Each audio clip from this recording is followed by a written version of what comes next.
Shalom kekasih-kekasih Tuhan, bagaimana kabarnya? Saya berdoa kita semua dalam keadaan yang baik, sehat dan bersuka cita.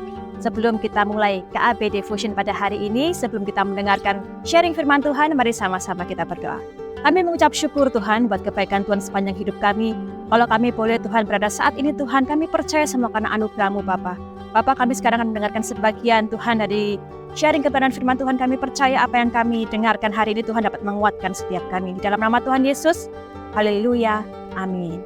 Haleluya, Bapak Ibu yang dikasihi dalam Tuhan, saudara-saudaraku yang saya kasihi, hari ini kita bertemu kembali di KAB Devotion dari Keluarga Allah Blessing.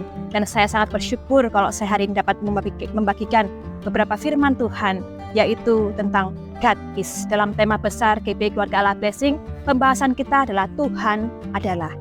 Membahas tentang Tuhan, banyak perspektif orang, di mana apakah Tuhan itu, siapakah Tuhan itu. Sebenarnya Bapak Ibu tidak ada kata yang dapat menggambarkan sebagaimana maha kuasanya Tuhan dalam kehidupan kita. Tapi saya percaya pengenalan yang benar akan membawa kita kepada kehidupan yang benar. Dan hari ini saya akan membahas God is my strength. Tuhan adalah kekuatanku. Saya berdoa, saya percaya Bapak Ibu dapat dikuatkan dan dapat mengarungi kehidupan dengan semangat daripada Tuhan. Saya akan ambil pembahasan firman Tuhan dari kisah Yesus berjalan di atas air, yaitu pada Matius 14 ayat 22 sampai 23. Saya akan bacakan untuk Bapak dan Ibu. Matius 14 ayat 22 sampai 33. Sesudah itu Yesus segera memerintahkan murid-muridnya naik ke perahu dan mendaluinya ke seberang. Sementara itu ia menyuruh orang banyak pulang. Dan setelah orang banyak itu pulang, Yesus naik ke atas bukit untuk berdoa seorang diri. Ketika hari sudah malam, ia sendirian di situ. Perahu murid-muridnya sudah beberapa mil jauhnya dari pantai dan diombang-ambingkan gelombang karena angin sakal. Kira-kira jam 3 datanglah Yesus kepada mereka berjalan di atas air. Ketika murid-muridnya melihat dia berjalan di atas air, mereka terkejut dan berseru, "Itu hantu!" lalu berteriak-teriak karena takut. Tetapi Yesus segera berkata kepada mereka, "Tenanglah, aku ini, jangan takut." Lalu Petrus berseru dan menjawab dia, "Tuhan, apabila engkau itu, suruhlah aku datang kepadamu berjalan di atas air." Kata Yesus kepadanya, "Datanglah." Maka Petrus turun dari perahu dan berjalan di atas air mendapatkan Yesus. Tetapi ketika dirasanya tiupan angin, takutlah ia dan mulai tenggelam, lalu berteriak, "Tuhan, tolonglah aku." Segera Yesus mengulurkan tangannya, memegang dia dan berkata, "Hai orang yang kurang percaya, mengapa engkau bimbang?" Lalu mereka naik ke perahu dan angin pun redalah. Dan orang-orang yang ada di perahu menyembah dia, katanya, "Sesungguhnya engkau anak Allah." Amin. Bapak Ibu, kalau kita baca firman Tuhan pada hari ini di Matius 14 ayat 22 sampai 33, kita belajar pada saat itu menjadi suatu hal yang wajar kalau para murid merasa takut karena diterpa dengan angin sakal. Perahu mereka hampir tenggelam dan mereka hampir mengalami kematian. Sebagai orang biasa, kalau saya berada di posisi mereka, di posisi para murid, saya pasti juga merasakan takut. Ya Bapak Ibu, tapi kita lihat firman Tuhan sebelum Matius 14 ini, di sebelumnya itu Tuhan Yesus mengadakan mukjizat memberi makan 5.000 orang. Sebelumnya lagi, di ayat ke-8, itu Tuhan Yesus meredakan angin ribut di sebuah danau bersama murid-muridnya. Saya percaya hal ini bukanlah pengalaman yang pertama bagi murid-muridnya mengecap kebaikan Tuhan, mengalami kasih setia Tuhan, melihat mujizat-mujizat Tuhan yang luar biasa. Tetapi kenapa saat itu murid-murid masih merasakan takut? Saya ajak Bapak Ibu sekalian untuk kita jangan cepat melupakan kebaikan-kebaikan Tuhan yang ada dalam kehidupan kita, yang pernah kita lalui sebelumnya. Saya percaya Tuhan Yesus itu selalu menolong setiap kita dan kita pernah merasakan kasih-kasihnya Tuhan. Nah, saya inginkan Bapak Ibu, saya himbau, mari sama-sama kita nggak cepat lupa akan kebaikan-kebaikan Tuhan yang pernah kita kecap dalam kehidupan kita. Kebaikan-kebaikan Tuhan itu bisa menguatkan kita Bapak Ibu saat kita mengalami yang namanya kesulitan. Jangan kita menjadikan hal yang kita punya sekarang ini seperti mungkin kesehatan, kehidupan, kita punya waktu. Janganlah anggap hal itu sebagai hal yang biasa, tapi anggaplah itu sebagai kebaikan Tuhan, anugerah Tuhan yang Dia berikan pada setiap kita. Dan saya percaya kalau kita mengecap kebaikan Tuhan, kita mengingat kasih karunia Tuhan dalam kehidupan kita, apapun permasalahan kita pasti dikuatkan.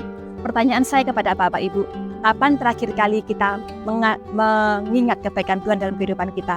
Dan kapan terakhir kali kita mengucap syukur atas kebaikan Tuhan dalam kehidupan kita?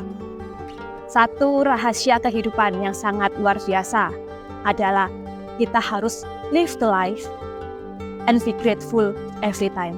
Live the life maksudnya adalah mari kita menjalani hidup dan menikmati hidup yang kita lalui sekarang dan mengucap syukur dalam segala hal. Kita pasti akan dikuatkan dan kita pasti akan menemukan kekuatan kita yang sejati bersama dengan Tuhan. Yang kedua, saya ambil firman Tuhan itu di ayat ke-28 sampai ke-29.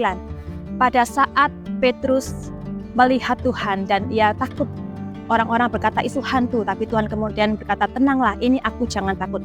Dan Petrus berkata, Tuhan, kalau itu engkau, biarlah aku jalan di atas air mendapati engkau. Dan Tuhan Yesus berkata, datanglah. Seketika itu juga Petrus datang berjalan di atas air. Suatu berjalan di atas air bukanlah suatu hal yang bisa dilakukan oleh manusia. Saya percaya berjalan di atas air adalah salah satu kuasa Tuhan. Kalau kita mau taat, kalau kita mau bertindak, melakukan perintah Tuhan, saya percaya kuasa Tuhan pasti dinyatakan dalam hidup kita. Nah, bagaimana caranya kita bisa taat? Bagaimana caranya kita bisa bertindak? Apa yang harus kita lakukan supaya kita bisa taat? Dari mana kita tahu apa yang Tuhan inginkan? Mari sama-sama kita rajin membaca Alkitab. Dari kita nggak akan tahu apa yang Tuhan mau. Kita nggak akan tahu maunya Tuhan, hatinya Tuhan, kalau kita nggak pernah membaca firman. Mari hari ini saya ajak Bapak Ibu sekalian, yuk sama-sama kita latih diri kita untuk mau mengenal firman Tuhan, untuk merenungkan firman Tuhan. Karena saya percaya firman Tuhan adalah kekuatan bagi setiap orang yang percaya. Amin Bapak Ibu. Yang ketiga adalah saya ambil dari ayat 30 sampai 31. Ketika Petrus berjalan di atas air dan saat itu Petrus merasakan ketakutan, yaitu dia mulai merasakan angin yang begitu hebat dan kemudian ia mulai tenggelam. Anak saya pernah belajar berenang Bapak Ibu. Dan kemudian guru les renangnya tuh berkata, kalau kamu takut, kamu akan semakin tenggelam. Kalau kamu berada di air dan kamu merasa takut, kamu akan semakin tenggelam. Jadi kalau kamu ada di air, kamu harus tenang supaya bisa berenang dengan baik. Nah Bapak Ibu, semakin kita takut dalam menghadapi badai kehidupan, kita akan semakin tenggelam seperti Petrus tadi. Tapi ingatlah, seketika waktu Petrus meminta tolong kepada Tuhan, Tuhan langsung memegang tangan Petrus. Dia langsung menolong Petrus dan mengangkatnya dari air. Dan saya percaya kalau kita berseru sama Tuhan, kalau kita minta tolong sama Tuhan, Tuhan adalah Allah kita yang setia. Dia sekali-kali tidak pernah meninggalkan setiap kita. Amin Bapak Ibu. Dan saya percaya ketika Tuhan bekerja, Tuhan turun tangan atas kehidupan kita pasti akan dipulihkan. Amin. Ibrani 13 ayat 5 berkata, karena Allah telah berfirman, aku sekali-kali tidak akan membiarkan engkau, dan aku sekali-kali tidak akan meninggalkan engkau. Dia Allah kita yang setia, Dia Allah kita yang selalu memberikan kekuatan. 3 hal yang saya bagikan pada hari ini, yuk kita jangan lupakan kebaikan Tuhan. Kita menjadi orang yang taat dan kita mau bertindak akan firman Tuhan. Yang ketiga, percayalah bahwa kita punya Allah yang setia, yang selalu bersama-sama dengan kita, yang tidak pernah meninggalkan kehidupan kita. Amin Bapak Ibu. Mari sama-sama kita tutup dalam doa. Kami mengucap syukur Tuhan atas apa yang telah kami dengarkan hari ini Bapa. Biarlah Tuhan apa yang kami sampaikan Tuhan dapat menjadi kekuatan buat setiap kami yang mendengar Tuhan. Dan kami percaya Engkau Tuhan yang setia, Engkau Tuhan kekuatan kami, Engkau Tuhan yang selalu bersama-sama dengan kami. Apapun permasalahan kami Tuhan, hari ini kami serahkan ke dalam tangan-Mu Bapa. Kau berkati setiap jemaat Tuhan, setiap anak-anak Tuhan yang mendengarkan devotion ini Tuhan. Kami percaya Engkau menjamah setiap kami, Engkau juga menguatkan setiap kami supaya kami dapat memperoleh menjalani kehidupan kami dan mendatangkan kemuliaan bagi nama Tuhan. Dalam nama Tuhan Yesus, kami berdoa dan mengucap syukur. Haleluya. Amin. Tuhan Yesus memberkati.